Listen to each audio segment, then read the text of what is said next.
How does today's market in Lamorinda compare to last year? You might be shocked to find out what's changed.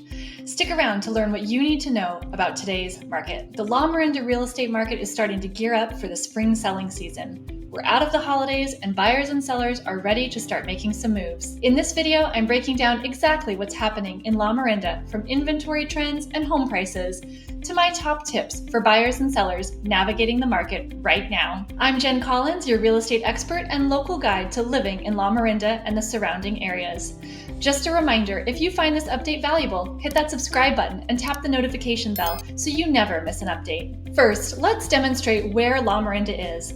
Lamorinda is made up of the cities of Lafayette, Orinda, and Moraga. If you're living in San Francisco, you might feel like Lamorinda is so far away. Like, wait, you have to drive through a tunnel? But Lamorinda is only 23 miles away from San Francisco, though it can take anywhere from 30 to 60 minutes to travel between the two locations, depending on the time of day and commute patterns. Once you get through the tunnel though, the rolling hills, the hiking trails, the views, the quaint downtowns, and the high-quality schools make this region an excellent choice for people moving from San Francisco or Oakland. So what's happening in the Lamorinda real estate market right now? Well, it's February 2025, and we currently have 85 single-family homes for sale. The median asking price for those homes is currently $2.3 million. Let's chat for a quick moment on prices. In our reporting, we always use median prices. As a reminder, the average price is calculated by adding up all of the home prices and then dividing that number by the total number of homes sold. This can have a skewed impact when you have outliers in either direction, which in this area we typically will. On the other hand, the median price is the middle value when all of the home prices are arranged from lowest to highest and will give you a more accurate reflection of a typical price. In our case, the median price is $2.3 million, but the current average price is $3,063,000 because of a $25 million estate that's currently for sale in Lafayette. The lowest priced home right now for sale is a 969 square foot 2-bedroom home that's priced at $1,098,000. This home has been on the market for 6 days. On the other hand, that highest priced home is the 11,000 square foot 5-bedroom estate in Lafayette on almost 11 acres and priced at $25 million. It's been on the market for 32 days. We currently have 31 homes that are pending. We had 54 new listings come on the market in Lamorinda in January, and we had 12 homes that sold in January. They took an average of 50 days to sell. Interestingly, that's more than double how long it was taking homes to sell last January. The current median sales price for a single-family home in the Lamorinda market is $1,944,000, which is up 15% from last January's median price of $1,697,000. Now, you've probably heard a lot about the bidding wars we've had over the last 3 years. Families are competing against dozens of other offers, cash buyers are beating out anyone with financing. And you might be wondering, is that still happening?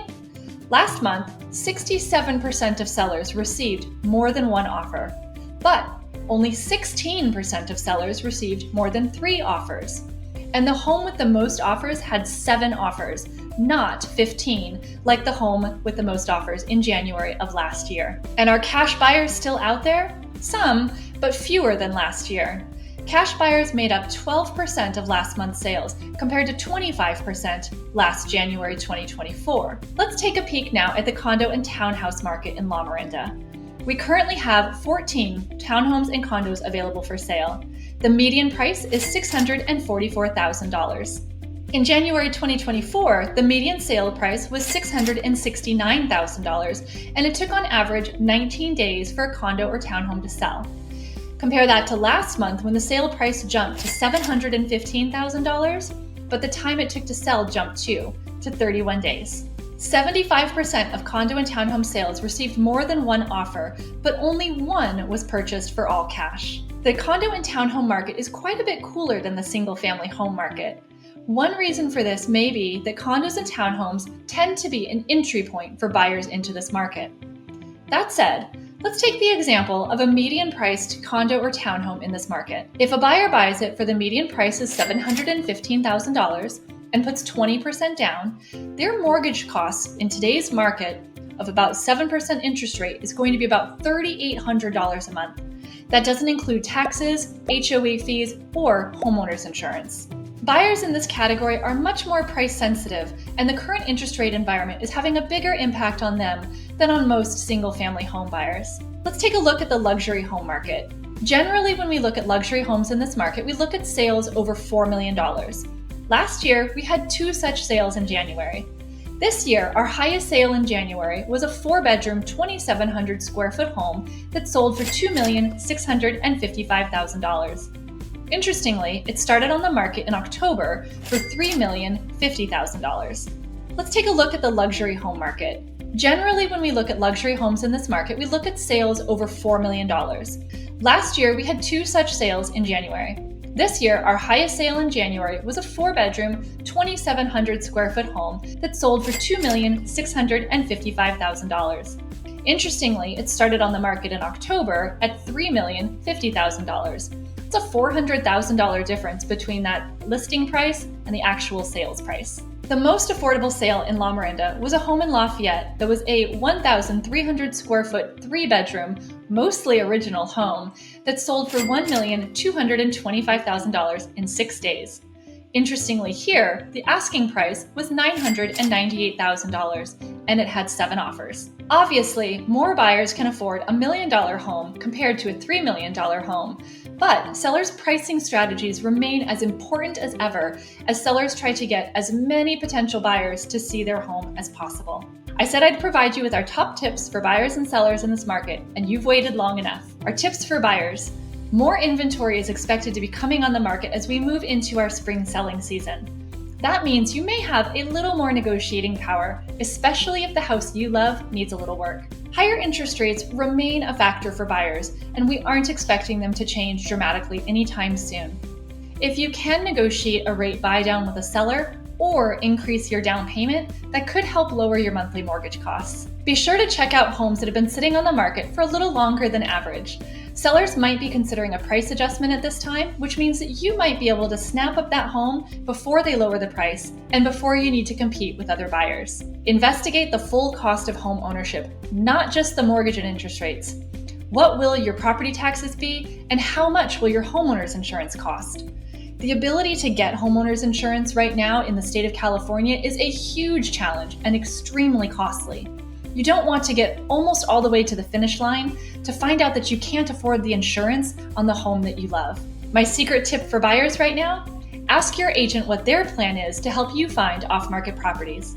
We keep a database of homes that we know will be coming to the market soon, and we share those with our clients. We also work proactively with our clients to identify neighborhoods that they're most interested in and then actively reach out to potential sellers whose homes match our clients' criteria. That way, you may be able to write an offer on a home before it hits the market and before you're competing with all of the other buyers who want that same home. Now, my tips for sellers. I've said it before, but I'll say it again. Pricing is so important right now. Homes that are priced just slightly below the market are still selling quickly, sometimes with multiple offers and sometimes still well over the asking price. The hardest homes to sell right now are those in the middle range. They aren't opportunities for investors to fix and flip because there's just not enough return on investment for them. But they need substantial work like a new kitchen or bathrooms, and that can be off-putting to some buyers. If that's your home, you'll need to come up with a clear plan for improvements that will help you get the most bang for your buck, as well as a comprehensive marketing strategy to get your home in front of the most buyers possible to give you the greatest chance at a successful sale. Wondering how to do all this? Contact us. Next, be realistic on your pricing. Buyers are starting to have more choices, and overpriced homes are frankly getting ignored. If your home sits on the market for longer than average, buyers tend to think that something's wrong with it and will discount it, even if there's nothing wrong. As you get ready to sell, you may also want to consider making some small improvements. Fresh paint, just ask us which white to use. Staging and curb appeal matter more now than ever. And my secret tip, we would love to help you choose some of these finishes to make sure that you attract the most buyers and get the best price for your home. I recently met with a seller who decided to make all of these decisions himself. And let's just say, his home is appealing, but probably just to him. It's a mashup of finishes, patterns, and styles, and sprinkled with what is the most outdated color right now, gray. When we help our clients sell, we help them choose finishes and styles that will appeal to the most buyers. It might not be what you love, and that's okay, but it is what buyers are looking for, and it will get you the best results on your sale. So will we see a price appreciation this year like last year?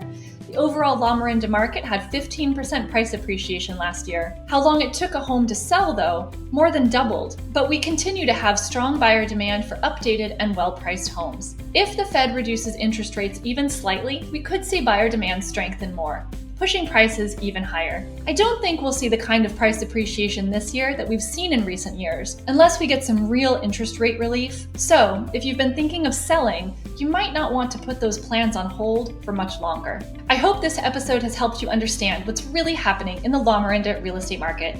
If you're thinking about buying or selling anywhere in the Lamorinda market in 2025, now more than ever, who you work with matters. I'd love to hear what you think. Do you think Lamorinda will remain strong, or will prices start to slip this year? And if you're thinking of making a move in the Lamorinda area and want to talk about how the market could affect your plans, please reach out. I'm always here to help.